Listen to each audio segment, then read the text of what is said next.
Nos últimos 47 anos, o tempo foi a arma mais confiável da República Islâmica. Toda a crise que o regime já enfrentou, sobreviveu esperando? Veja a crise dos reféns em 1979. Durou 444 dias. Depois, veja a guerra Irã-Iraque, que durou 8 anos. E o regime venceu por sobreviver mais tempo que Saddam. Eles fizeram a mesma coisa em todas as negociações que já aconteceram sobre o programa nuclear deles. O objetivo deles era apenas esperar até que os americanos se cansassem.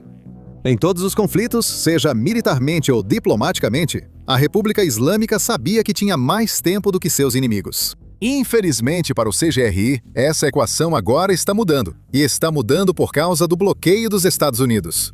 No plano de paz que o Irã enviou aos Estados Unidos há 2 dias, o regime pede a suspensão do bloqueio em menos de 30 dias. Isso porque o tempo, na verdade, não está do lado do Irã quando sua economia está sendo sufocada.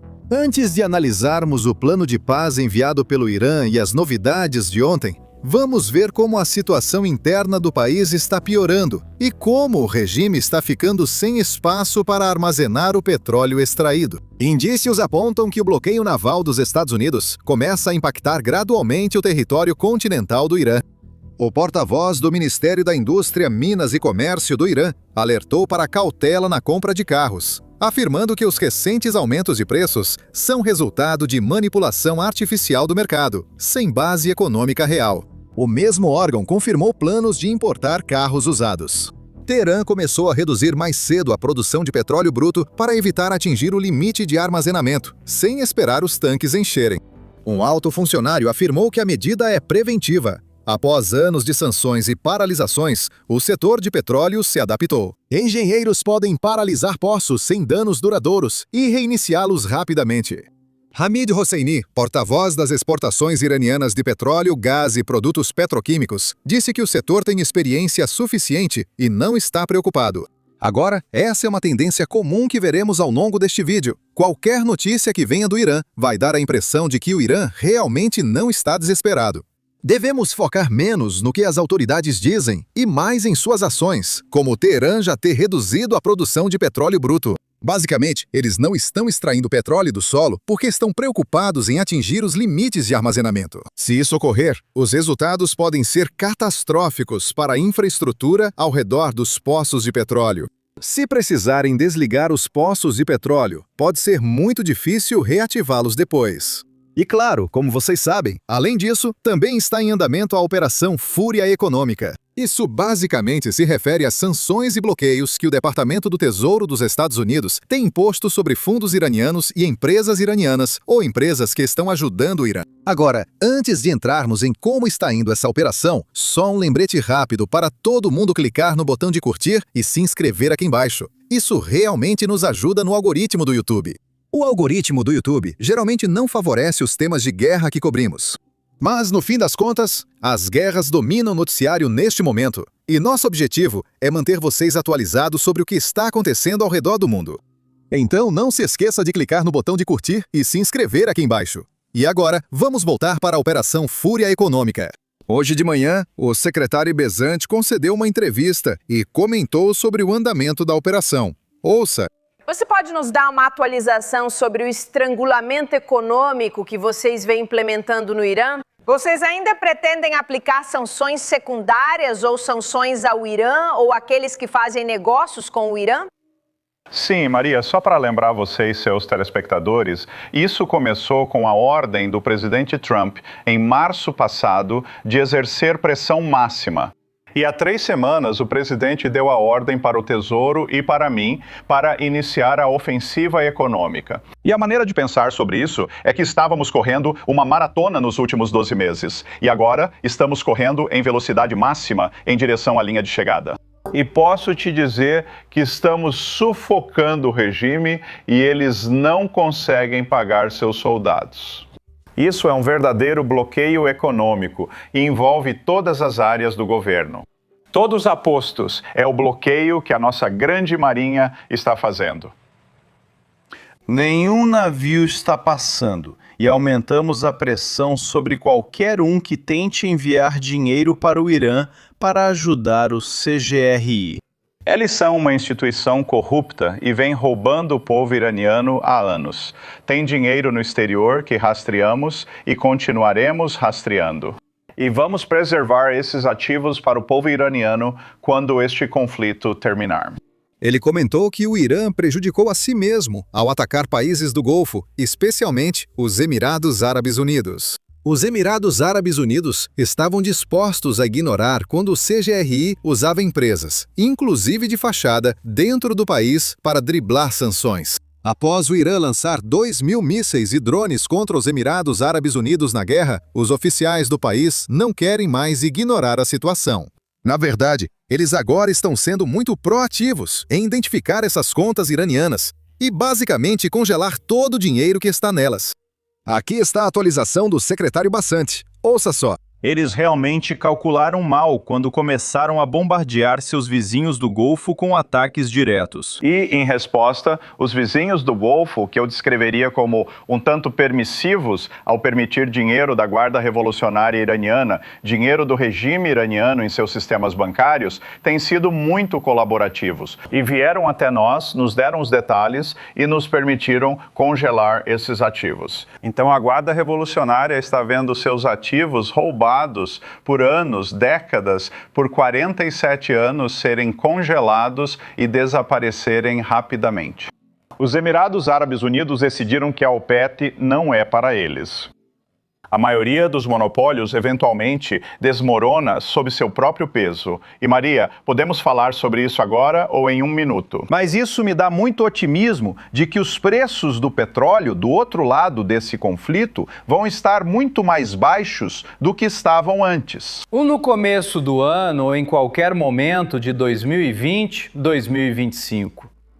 Existe uma brecha em todo esse sistema que o Irã continuou usando basicamente para sobreviver ou prolongar a morte da sua economia. E essa brecha é, na verdade, a fronteira entre o Irã e o Paquistão. Como vocês podem ver no vídeo na tela, há muitos caminhões e motos transportando petróleo ou outros produtos de um lado para o outro.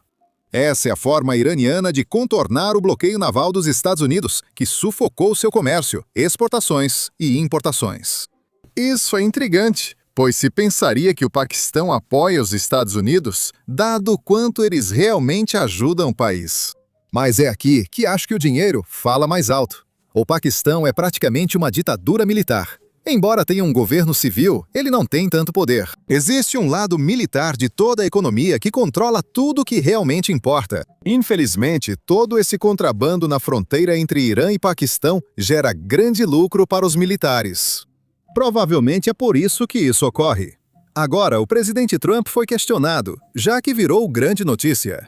Se você pensar bem, se o plano dos Estados Unidos é sufocar a economia iraniana, parece que um aliado dos Estados Unidos, o Paquistão, está na verdade ajudando o Irã a sobreviver. Bem, ouça a resposta dele. Não foi das melhores.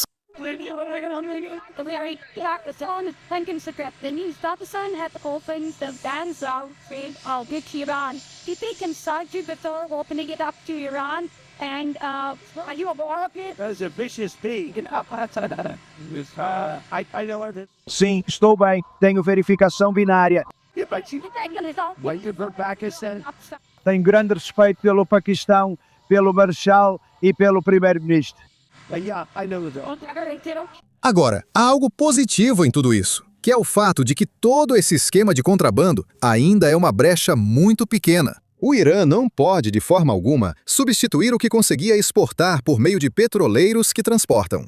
2 milhões de barris de petróleo de uma só vez. É simplesmente impossível substituir esse tipo de volume de uma só vez com carros e motocicletas. Você precisaria de 17.000 motocicletas, carregando aqueles baldes de 5 galões que você encontra na Home Depot. 17.000 só para substituir um navio-tanque. Então sim, há uma brecha. Mas espero que seja muito pequeno comparado ao comércio que o Irã realizava no mar. Agora mudando o foco para as negociações. Parece que temos alguns detalhes sobre o que foi incluído no novo plano que o Irã enviou aos Estados Unidos. Agora, antes de entrarmos nesses detalhes, fica aqui um alerta. Todas as informações que estamos recebendo vêm da mídia iraniana. Então, uma coisa que precisamos ter em mente é que eles só vão compartilhar coisas que sejam positivas para o Irã. Eles não vão compartilhar coisas que sejam negativas para o Irã. Ou seja, não vão falar sobre concessões que o Irã está disposto a oferecer. Acredito que concessões façam parte do plano de paz. Porém, nenhuma informação menciona sequer uma concessão. Seguem os detalhes.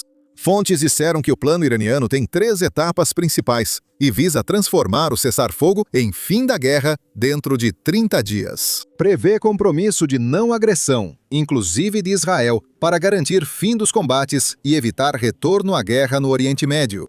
Acho que isso se refere ao Líbano e a uma guerra de Israel contra o Hezbollah. A primeira fase abriria aos poucos o Estreito de Hormuz e retiraria o cerco dos Estados Unidos aos portos iranianos. Teherã poderia cuidar das minas marítimas.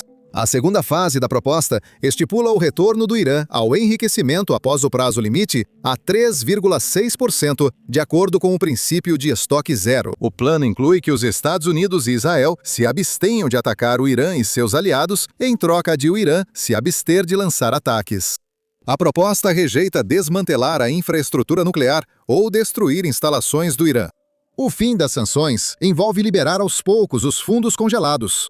Na terceira fase, Teherã propôs iniciar um diálogo estratégico com os vizinhos árabes e construir um sistema de segurança que inclua todo o Oriente Médio. Agora, esses não são todos os detalhes. Estou supondo algumas concessões do Irã que não estão incluídas, pois os detalhes vêm da mídia iraniana. É importante destacar que até essa proposta significa que o Irã aceita enriquecimento zero por um tempo. Não sabemos ao certo quanto isso vai durar. Em negociações anteriores, os Estados Unidos propuseram um limite de 20 anos, enquanto o Irã queria 5 anos. Podemos supor que será em um ponto intermediário, mas não sabemos ao certo. Outro ponto interessante é que o Irã recusa desmantelar suas instalações nucleares. Os Estados Unidos querem que o Irã pare de reconstruir as instalações nucleares destruídas e inclua isso em seus acordos. Mas, por fim, a terceira fase é um pouco importante. Isso é algo sobre o qual precisaríamos de mais detalhes. Onde Teherã diz que, olha, eles querem conversar com os vizinhos árabes, os mesmos vizinhos que o Irã estava atacando há apenas 60 dias. Ou não, 60 dias não, 30 dias atrás. Agora querem colaborar para criar um sistema de segurança no Oriente Médio, mas é o Irã que representa o verdadeiro perigo na região. Mas, de qualquer forma, esses são todos os detalhes que temos. E, novamente, temos que lembrar que essas informações vêm do Irã. Então, não vai incluir todas as concessões que o Irã está oferecendo.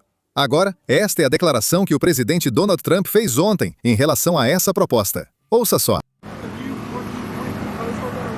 Não vi. Estou olhando aqui em cima.